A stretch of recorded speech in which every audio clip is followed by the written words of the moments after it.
Plenary authority means absolute and unquestioned authority. Okay. And by the way, the president does have plenary authority in certain areas. Okay.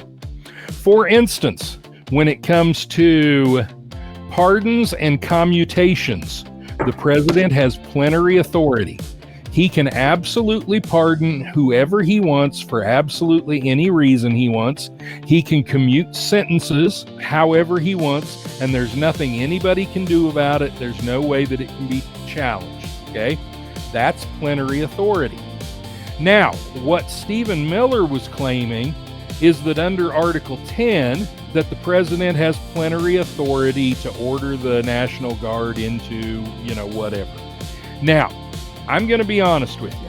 What he was making reference to, I believe, is the Insurrection Act. And in order for that to be true, in order for the president to have plenary authority there, we would have to establish, number one, that what's going on in Portland and what's going on in Chicago and what's going on in these other cities where President Trump is wanting to send the National Guard, we would have to prove that it is actually an insurrection, okay? And really, we need to be able to prove that it is a foreign insurrection or foreign inspired or foreign driven, or at least driven by enemies of the state, okay?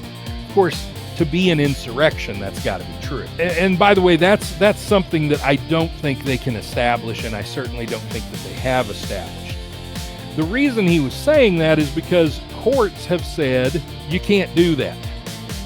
And they're saying the courts don't have any right to question the president because the president has plenary authority in this matter.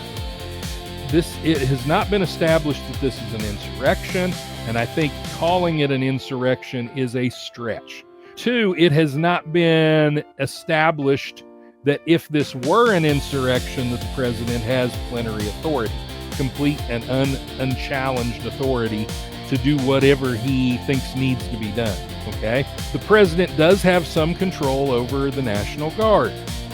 However, generally speaking, the states also exercise a great deal of authority over the National Guard as well.